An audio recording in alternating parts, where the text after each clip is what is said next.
మంచి సేవ చేయండి. జరిగిపోయిన సంఘటనలు వదిలేయండి. అక్కడ థియేటర్‌లో జరిగింది, మేము ఇంటికెళ్ళింది అదంతా ఒక గత కాలంలో జరిగిపోయింది. ఇప్పటికైనా ఒక బ్లడ్ డొనేషన్ పెట్టండి. ఒక ఏదైనా ఆపదైతే ఆదుకునేటట్టు సేవా కార్యక్రమాలు చేసి హీరోకి ఇంకొక మెట్టు ఎక్కించే ప్రయత్నం చేయండి. కానీ ఇట్లా దురుసుగా ప్రవర్తించి ఇట్లా మితిమీరని తల్లిదండ్రులు నిలిచిపెట్టి మీ భవిష్యత్తు నిలిచిపెట్టుకొని మంచి భవిష్యత్తు ఉంది, మంచిగా చదువుకునే భవిష్యత్తు నిలిచిపెట్టి మాకు చేసి టైం పాస్ చేయడం కరెక్ట్ కాదు. మాకేం కాదు, ఫోన్ ఆడ పెడతాం, సైలెంట్గా మా పనుల మీద మేము ఉంటాం. ఎందుకంటే ఈ దేశంలో ఏ సమస్యలు ఎన్నో ఉన్నాయి, ఎవరి పని మీద వాళ్ళు ఉంటారు. అందుకు మేము ఒకటే విజ్ఞప్తి చేస్తున్నాం, అల్లు అర్జున్ గారు వెంటనే సోషల్ మీడియా ద్వారానో అల్లు అర్జున్ గారే మాకు రియాక్ట్ కావాలో ప్రెస్ మీట్ అనే అది లేదు. మాకు సోషల్ మీడియా చాలా ఫాస్ట్గా ఉంది. మీలాంటి సిగ్నేచర్ ఛానల్కు చిన్న మెసేజ్ పెట్టి వాళ్ళకి కాల్ చేసేటోళ్ళకి మాకు ఏ సంబంధం లేదు, వాళ్ళ చట్టపరంగా చూసుకోమంటే అయిపోద్ది. అయినా మేము చట్టానికి అప్పచెప్పినాం. మేము అల్లు అర్జున్ గారికి మాకు ఎలాంటి విభేదాలు లేవు. ఆయన సినిమాలు వచ్చినా మేము చూస్తాం, చూడకుండా ఏమున్నాం, ఏ హీరోస్ వచ్చినా చూస్తాం. బట్ ఒక్కటే చెప్తా ఉన్నాం, భవిష్యత్తు కోసం పోరాటం చేయండి, మీ తల్లిదండ్రుల కోసం పోరాటం చేయండి. హీరోని హీరోగానే చూడండి, కానీ హీరో నిత్య జీవితానికి శాస్త్రం కాదు. మీరేం చెప్తారన్నా అల్లు అర్జున్ అభిమానులకు కావచ్చు, చివరి సందేశం ఏం చెప్తారు? అయితే నేను ఒకటే, నాకు ఎవరైతే ఫోన్లు చేస్తున్నారో నన్ను ఇబ్బంది పెడుతున్నారో, నాకన్నా చిన్నగా ఉంటే తమ్ముళ్ళు అంట, నాకన్నా పెద్దగా ఉంటే అన్నోళ్ళు అంట, దయచేసి సినిమా అనేది 3 గంటలు, తాత్కాలిక ఎంటర్టైన్మెంట్. జీవితం అనేది 100 సంవత్సరాలు. చాలామంది ఫోన్లు చేసేటోళ్ళు ఇట్లా ఇంటర్మీడియట్ ప్లస్ ఇంటర్మీడియట్ తర్వాత డిగ్రీ, ఈ మిడిల్ క్లాస్ ఉన్న వాళ్ళే చాలామంది ఉన్నారు. 25 వీళ్ళే ఉన్నారు. నేను తమ్ముళ్ళారా నేను చేతులెత్తి నమస్కరిస్తున్నా. ఎందుకంటే సినిమా హీరోలు అనే వ్యక్తులు వాళ్ళు సినిమాలు తీసి వాళ్ళు వేల కోట్లు సంపాదించుకుంటారు. మనం సినిమాలు చూసి ఈరోజు మనం ఈ విధంగా తయారవుతున్నాము. దయచేసి ఆలోచన చేయండి. ఎందుకంటే ప్రతి కుటుంబంలో ప్రతి వ్యక్తికి కుటుంబం ఉంటుంది. అమ్మ నాన్న వాళ్ళు ఎన్నో కష్టపడి మనల్ని ఎడ్యుకేషన్ చదివించి గొప్పగా తీర్చిదిద్దాలనే ఆలోచనతో వాళ్ళు అనేక ప్రయాసాలు, అనేక బాధలు పడి మనల్ని పెంచి పోషించే క్రమంలో మీరు అనవసరమైన విషయాల ఈరోజు మేము ఇట్లా అట్లా వచ్చిన వాళ్ళమే. ఈరోజు మేము ఒకవైపు విద్యను అభ్యసిస్తూనే సామాజిక ఉద్యమాల్లో ఒక బాధ్యతగా పనిచేస్తున్నాం. ఒక రెస్పాన్సిబిలిటీగా ఒక మనిషిగా మనం స్పందిస్తున్నాం. మీ గిట్లా ఎవరైతే మమ్మల్ని దూషిస్తున్నారో, మమ్మల్ని మా ఇంటి పేరుతో అమ్మని అక్కని తేడా లేకుండా ఎవరైతే మమ్మల్ని దూషిస్తున్నారో ఒక్కసారి మీరు ఆత్మవిమర్శ చేసుకోండి. మేము చేసింది మీకు అన్యాయం అనిపిస్తుందా, న్యాయం అనిపిస్తుందా? మీ కుటుంబంలో ఎవరికి అన్యాయం జరిగినా, ఎక్కడ బాధ వచ్చినా ఒక స్పందించే హృదయంగా మేము స్పందిస్తాం. ఈరోజు మా కంట్ల ముందు రేవతి కుటుంబానికి అన్యాయం జరిగిందని మేము మాట్లాడ్డాము. అట్లనే రేపు భవిష్యత్తులో ఇట్లా ఒక మనిషిగా, సాటి మనిషిగా స్పందిస్తాం. ఆ స్పందించే అన్యాయం జరిగినా మళ్ళీ మీరే నాలంటోలేమో కదా. ఇప్పుడు నేనే కాకపోవచ్చు, ఆ పాత్రలు నేనే కావచ్చు, ఇంకెవరైనా కావచ్చు. వాళ్ళకు మాట్లాడే వ్యక్తి రేపు అన్యాయం జరిగితే నాలాంటి వ్యక్తులు కదా నీ తరపున మాట్లాడేది.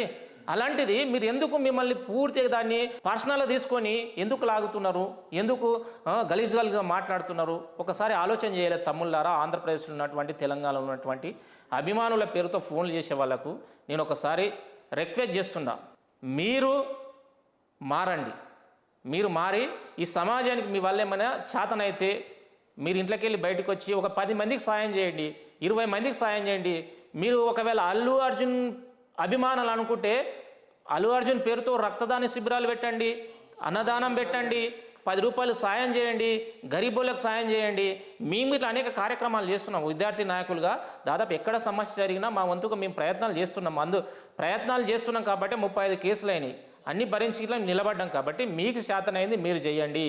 ఒక మంచి చేసే వ్యక్తిని అనవసరంగా నిందించి వాళ్ళకున్న కాస్త అరే మంచి చేయొద్దు రాదురా, మంచి చేస్తే ఇంతగానమా వ్యతిరేకత అని మమ్మల్ని చూసి వేరే వాళ్ళు ఇట్లా చేయలేని పరిస్థితి ఉండదు. కాబట్టి మీరు ఒకవేళ మమ్మల్ని అభినందించకపోయినా పర్వాలేదు, కానీ మాలాంటి వ్యక్తులను నిందించకండి.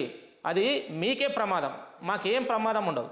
ఎందుకంటే చట్టం మాకు అవగాహన ఉంది, మేము ఎక్కడైనా పనులు చేయగలుగుతాం, చేసుకోగలుగుతాం. కానీ మీ తరపున మాట్లాడే గొంతుకలు ఆలోచన చేస్తాయి, మీ తరపున అన్యాయం తరపున మాట్లాడే గొంతుకలు ఆలోచన చేస్తాయి. కాబట్టి దయచేసి నెగిటివ్గా థింక్ చేసే బదులు కొంచెం పాజిటివ్గా థింక్ చేయండి.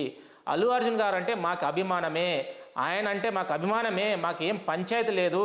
కాబట్టి సమస్య జరిగినప్పుడు ఎవరైనా ఆ స్థానంలో అల్లు అర్జున్ కాకపోతే ఎవరున్నా మేము మాట్లాడాల్సి వస్తుంది, మాట్లాడుతుంటే మీ కాబట్టి మాట్లాడడం. కాబట్టి దురదృష్టం ఏంటంటే అల్లు అర్జున్ గారు ఉన్నారు, మీకు కట్ అయితే అది సమస్య సాల్వ్ అయింది కదా, మేము ఇలా సైలెంట్ ఉన్నాం. కాబట్టి ఇవి వ్యక్తిగతంగా తీసుకోకండి.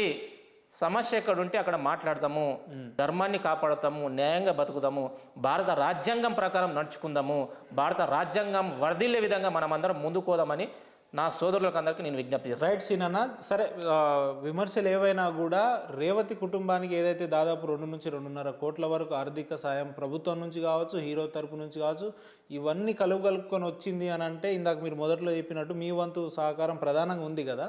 సో ఈ అంశం విన్నప్పుడు ఇది ఒక పాజిటివ్ కోణం అనుకోవచ్చు ఈ విషయంలో. ఈ అంశం మీరు ఇద్దరు విన్నప్పుడు మీకేమనిపిస్తుంది? అంటే అరే మన వల్ల ఒకరికి న్యాయం జరిగిందనే ఒక భావన అయితే మీలో సంక్లుప్తంగా కనిపిస్తుంది. ఉంటుంది కదా, ఎందుకుండా చెప్పు. గర్వకరమైన విషయమే కదా అది. ఎందుకంటే అది అల్లు అర్జున్ గారు మంచి జరిగిందా చెడు జరిగిందా మేము ఎవ్వరం చెడు జరగాలని కోరుకోవద్దు. జరిగింది, కుటుంబం బాగుంటుంది కదా. ఇవాళ ఒక సగటు భాస్కర్ గారు ఇవాళ ఇద్దరు కలిసి ఉన్నా కానీ అంత అమౌంట్ అయితే సంపాదించలేదు. ఇవాళ వాళ్ళ పిల్లలకి రేపు మంచి భవిష్యత్తు ఉంటుంది. పోయిన పానాన్ని అయితే తీసుకురాము, సరే పోయిన పానాన్ని తీసుకురాలేని సందర్భంలో మనం ఫైట్ చేయడం వల్ల ఆ కుటుంబానికి పాపం ఇప్పుడు చిన్న అమ్మాయి ఉంది, ఆ అబ్బాయి ఏమో హాస్పిటల్లో చావు బతుకులు ఉన్నాడు.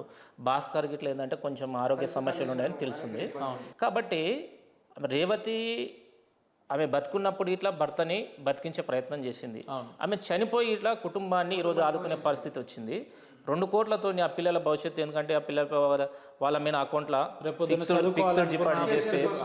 ఫిక్స్డ్ డిపాజిట్ చేసిన తర్వాత ఆ పిల్లల భవిష్యత్తు కనీసం బాగుంటుంది. మేము చేసిన ఒక కుటుంబాన్ని నిలబెట్టాము. ఒక కుటుంబం, ఒక తల్లి పోయిన పర్లేదు, సంతృప్తినిచ్చే అంశం. ఎందుకు చెప్పు, వాళ్ళ జీవితం మొత్తం. విమర్శలు అనేవి సర్వసాధారణంగా అందరికి వస్తుంటాయి, అది మీ జీవితంలో కూడా ఉంది, దాన్ని కాదనలేం. కానీ ఇందులో న్యాయం చేయగలిగినాం అనే ఒక అంశాన్ని అయితే మీరు పూర్తిగా యాక్సెప్ట్ చేస్తారు. ఒకటి ట్రాన్స్పోర్ట్ చెప్తా ఉన్నా, అల్లు అర్జున్ గారు రిలీజ్ అయిన తర్వాత 18 గంటల తర్వాత హీరోలు అందరూ కలిశారు. హీరోలంతా ఒకటే, ఫ్యాన్స్ కూడా అందరు ఒకటే ఉండండి. మాకు కాల్ చేసి వీళ్ళకి కాల్ చేసి ఈ హీరో ఆ హీరో అని జబ్బలు తెచ్చుకోకండి. అందరం ఈ ఉమ్మడి ఆంధ్రప్రదేశ్ అంటేనే తెలుగు తల్లి, తెలుగు గడ్డ, అందరం కలిసి ఉండే ప్రయత్నం చేయాలి. కానీ ఒకరినొకరు మంచి చేస్తే మీరు అభినందనలు చెప్పకపోయినా పర్వాలేదు, కామ్గా ఉంటుంది, మేము మంచి చేస్తూనే ఉంటాం. రైట్, బోనాల నాగేష్ గారు, సీనన్న రైట్ అన్న, ఈ ఏదైతే రేవతి అంశం మీద పిలవంగానే మా స్టూడియోకి వచ్చి మీ అమూల్యమైన సమయాన్ని మాతో పంచుకొని నిజాలు ప్రజలకు చెప్పే ప్రయత్నం చేసినందుకు మీకు ప్రత్యేక ధన్యవాదాలు అన్న. Thank you.